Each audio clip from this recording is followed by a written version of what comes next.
ছোটবেলা থেকে ইতিহাসের পাতায় যে স্থাপত্যকে নিয়ে আমরা নানা রোমাঞ্চকর কাহিনী ও তথ্য জেনে এসেছি, আজ চাক্ষুষ সেটাকে দেখতে পেয়ে মনটা সত্যিই ভরে গেল।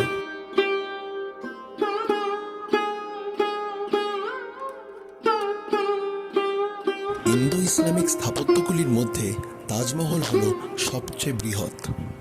এর নির্মাণ এতটাই নিখুঁত ও সৌন্দর্যময় যা সব স্থাপত্য থেকে এটিকে আলাদা করে। বিশ্বের সপ্তম আশ্চর্যগুলির মধ্যে অন্যতম হল তাজমহল। এটি সম্রাট শাহজাহান তার মৃত স্ত্রী মুমতাজের স্মৃতি রক্ষার্থে এটি নির্মাণ করেছিলেন। সাদা মার্বেলের তৈরি এই দরগা, যার মধ্যে সম্রাট তার সম্রাজ্ঞীকে সমাধিস্থ করেন এবং তার নিজের মৃত্যুর পর সম্রাট শাহজাহানকে তার স্ত্রীর পাশে সমাধিস্থ করা হয়।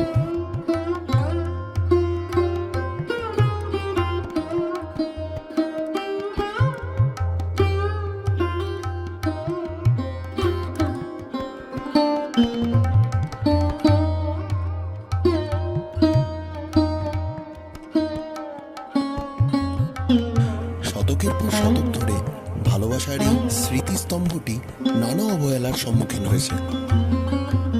তাজমহল নির্মাণ ১৬৩২ সালে শুরু হয় এবং ১৬৫৩ সালে সমাপ্ত হয়। মোট ২২ বছর লাগে এর নির্মাণ কাজে।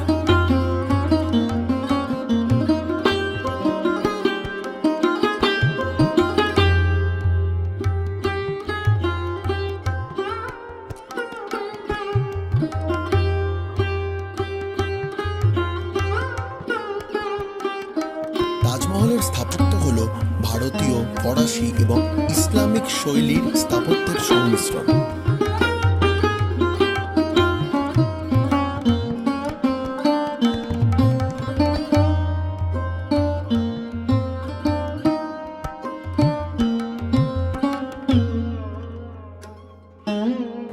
তাজমহল নির্মাণ সম্পূর্ণ করার জন্য প্রায় ২০,০০০ শ্রমিক ২২ বছর ধরে দিনরাত পরিশ্রম করেন।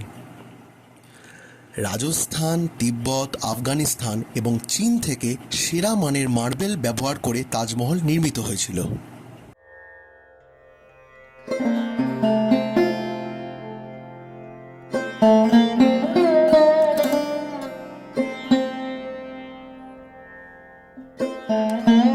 তাজমহলকে ঘিরে নানা জনপ্রিয় গল্প রয়েছে। তার মধ্যে একটি হল তাজমহল নির্মাণের পর শাহজাহান সমস্ত শ্রমিকের হাত কেটে ফেলেন যাতে এই ধরনের স্থাপত্যের নির্মাণ আর না হয়।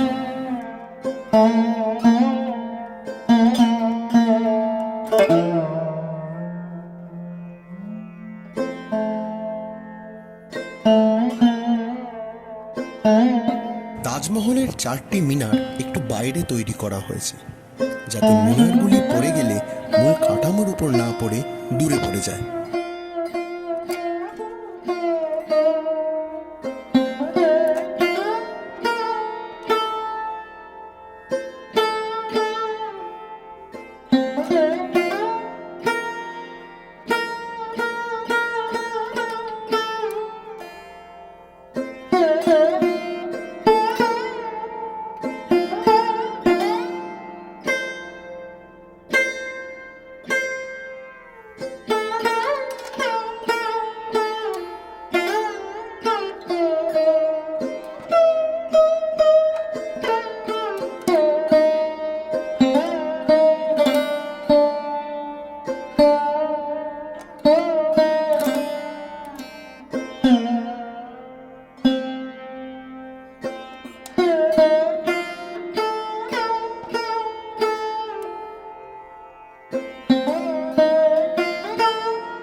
তাজমহল দেখে এই এখন আবার হোটেলে যাচ্ছি। দুর্ধর্ষ একটা এক্সপিরিয়েন্স, বলে বোঝানো যাবে না কতটা এক্সাইটেড লেগেছে আজকে। জাস্ট মেসমারাইজিং যাকে বলে এক কথায়, মানে যেটা সবসময় আমরা গল্পের বইতে বা ইতিহাসের পাতায় পড়ে এসেছি, আজকে সেই জিনিসটা সচক্ষে দেখা একটা অন্যরকম, একটা আলাদাই অনুভূতি, এটাকে বলে বোঝানো যাবে না।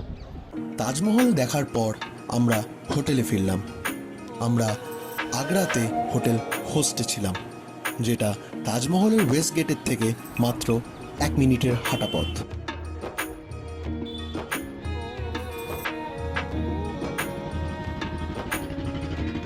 সন্ধেবেলায় আমরা চলে এলাম সদর বাজার এরিয়াতে। সেখানে একটা টার্কিশ ফুড স্টল থেকে টার্কিশ শাওয়ারমা আর টার্কিশ টি নিয়ে নিলাম। সত্যি বলতে দুটো পদই আমার দারুণ লেগেছিল।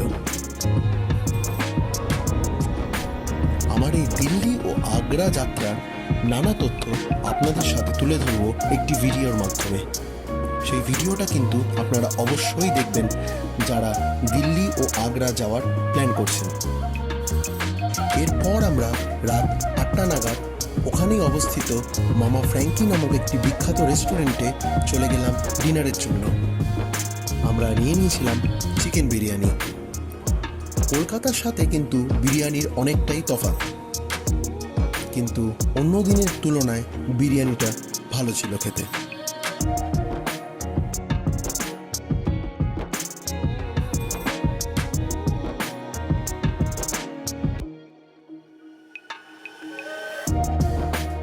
ভোজের পর মধুরেণ সমপয় বাদ যাবে, এটা তো হতে দেওয়া যায় না।